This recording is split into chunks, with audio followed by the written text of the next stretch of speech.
Hello guys, magandang araw, magandang tanghali sa inyong lahat. So maayong udto, no? Ug maayong hapon, maayong adlaw kaninyong tanan mga kahigala. So ngayon mga kaibigan, grabe no? Grabe yung panahon natin ngayon, ang init. Alright, so yung mga tanim namin dito sa bukid is nangalaya na ba, no? Nangalayag ahat, no?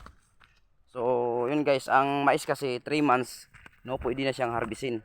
So meron yung iba dito kahit wala pang 3 months is pwede nang harbisin, pero hindi sa tamang buwan, no, na dapat harbisin dahil sa sobrang init natuyo yung mga dahon guys.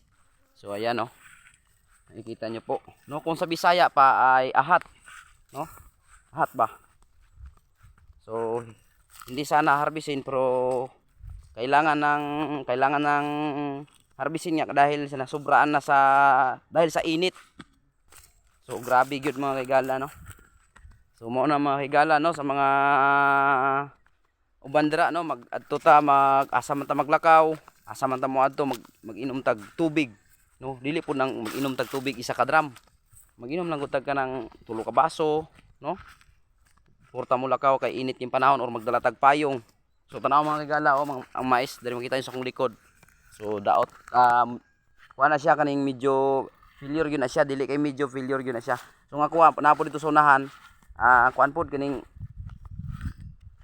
hapit na po siya malaya tungod aning init, pero wag gyud ni siya saktong bulan, no. Hindi pa to sa tamang buwan para pwedeng harbisin, pero wala, nasira dahil sa panahon. Alright, no, so marami talagang naapektuhan sa panahon natin ngayon, no, lalong lalo na sa mga farmers or magsasaka na katulad sa akin. Right, kahit saan man, kahit saang lugar, sa kung sino man yung, kasi walang pinipili yung init mga kaibigan.